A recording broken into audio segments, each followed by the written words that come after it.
Israeli Defense Forces say they are successfully uncovering and destroying Hamas tunnels in Gaza. This new video by IDF is said to show Israeli fighters bombing Hamas tunnels and the terrorist operations within.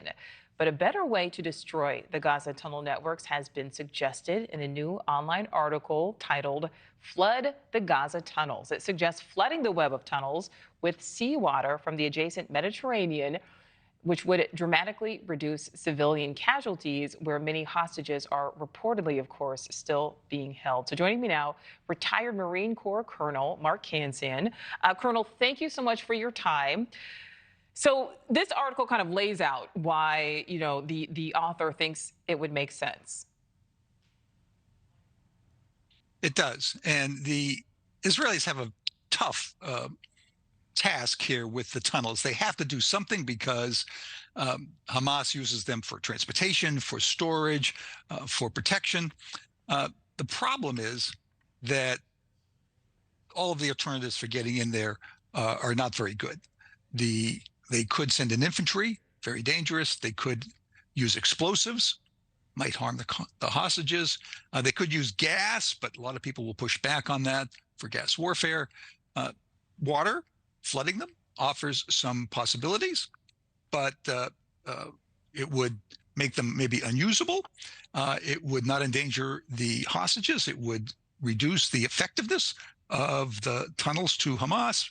On the other hand, keep in mind it's slow, so that the Israelis might have to be there for a long time. You're at the mercy of the topography. Water flows downhill, might not be able to flood all of the tunnels. And you don't smash Hamas. You force them out into the open, but you still have a tough fight. All right. So, Colonel, what confuses me about this is, yes, it may reduce civilian casualties because you're flooding the tunnels versus, explosions from above ground. However, what about the hostages? If the hostages are within this tunnel system, even if it's a slow flooding, aren't you risking all of those lives?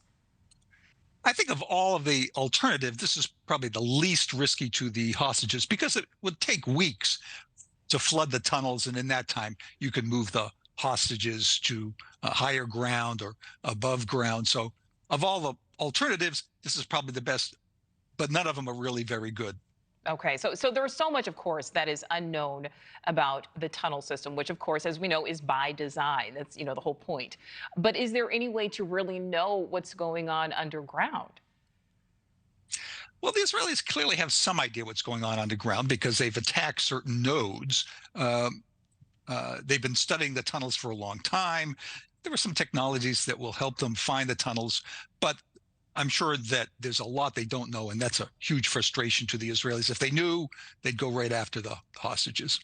And I want to switch gears here a little bit because there are these reports that the U.S. is flying surveillance drones over Gaza looking for these hostages. Do you think that's true? And then talk about the pros and cons of flying those drones.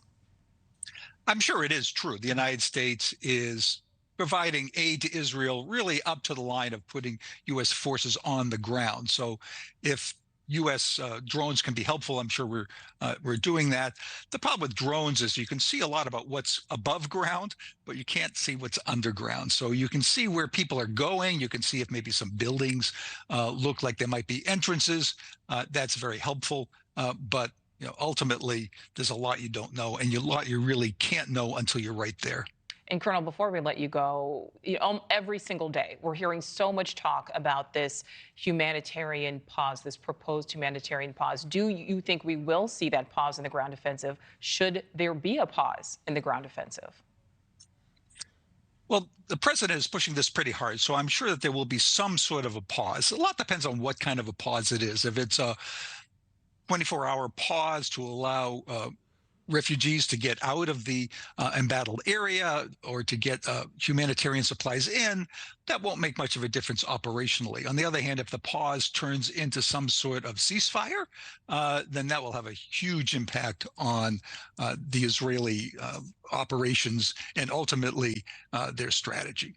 Thank you for watching. Go to newsnationnow.com to find News Nation on your television provider. And don't forget to click the red subscribe button below to get more of News Nation's fact-driven, unbiased coverage.